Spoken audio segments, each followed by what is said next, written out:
Okay, so this is what Chip has set up in his apiary. This is his little stand.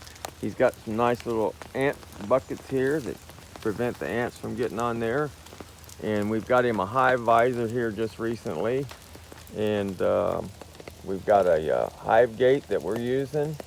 And Chip is, this is his second year. He and I both had the same problem the first year with pests that really got us, and so we're going to try to overcome that this year and maybe do a little better. So this is the first hive, and he got his bees from Barnyard Bees, and they seem to be doing really well enough that we thought they were going to swarm last week. And so what we did is we got one of these really good queens from Bee Weaver.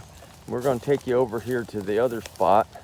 We got them mixed up in his garden so that hopefully his garden will do a whole lot better this year with pollinators here. So we've got a little box here that his bees had come in, so we reused it.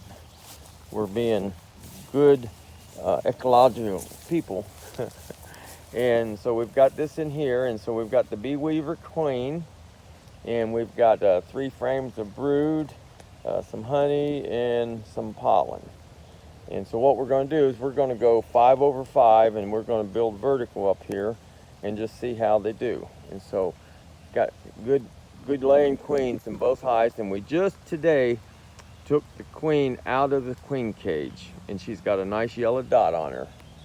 Okay, so that's Chip's 2 hives that he's got set up. Now we're going to back here behind the garden, and Chip has got to do some plowing yet, but we're going to go back here. So we've got this about 40 or 50 yards at the back of his garden where I brought this hive over today. Now this hive was from a package actually that I got back in March the 13th or 14th from Linear Bee Barn, and it has done so well that when I went in there, it was in an 8-frame box, that it was from wall-to-wall bees, and I already had a medium on top, so it was a deep and a medium, and there was 7 frames of brood in the deep, and there was 2 frames of brood in the medium. So what we did is we took 3 of the 7 and put them in this box here with some honey and some pollen, and I brought those over to Chip's, and so we're going to set this up here.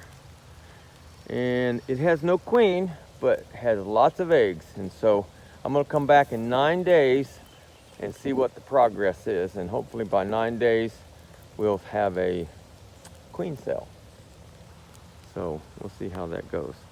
And so this is a little update of what we're doing here in Powder Springs, and we're here at Chip's Apiary, and we're going to call this hive Karen. All right, y'all have a good day. This is Do It Yourself Joe.